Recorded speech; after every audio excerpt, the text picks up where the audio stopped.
డబ్బులు అకౌంట్లో పడినాయా మీకు? పడ్డాయండి, 7,000 పడ్డాయి, అకౌంట్లో పడ్డాయి. చాలా సంతోషంగా ఉంది. అకౌంట్లో పడగానే తీసుకొచ్చాను. మెసేజ్ కూడా వచ్చింది.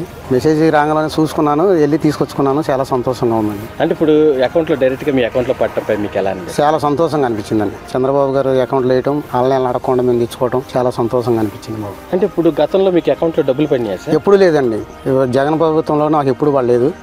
ఇప్పుడు 7,000 వేశారు. పిఎం కిసాన్ 2,000, 5,000 చంద్రబాబు గారు 7,000 పడ్డాయి. 7,000 తెచ్చుకున్నాను. అంటే ఇప్పుడు డబ్బులు రుణభారం ఏమైనా తగ్గిద్ది అనుకుంటున్నారు? తగ్గిద్దండి. 4 కట్ల ముందు కట్టలుగానే వస్తాయని మేము అనుకుంటాం కదా. కూలీలకు కానీ ఏదైనా ఒక 10 మంది కూలీలకైనా వస్తాయని మేము అనుకుంటాం. తీసుకొచ్చుకున్నాం, కూలీలకు ఇచ్చాను. కూలీలు ఉన్నారు, కూలీలకు ఇచ్చాను. సార్ ఇప్పుడు ఇలాంటి స్కీములు కూటమి గవర్నమెంట్ తీసుకురావడంపై మీకు ఎలా? చాలా సంతోషంగా ఉందండి. బాగుందండి, ప్రభుత్వం మట్టి బాగుంది. ఇప్పుడు రైతులకి డైరెక్ట్గా పంట అమ్మినమ్మంటున్న డబ్బులు 48 గంటలు మీ అకౌంట్లో పట్టడంపై పడ్డాయండి. 24 గంటల్లోనే పడ్డాయండి.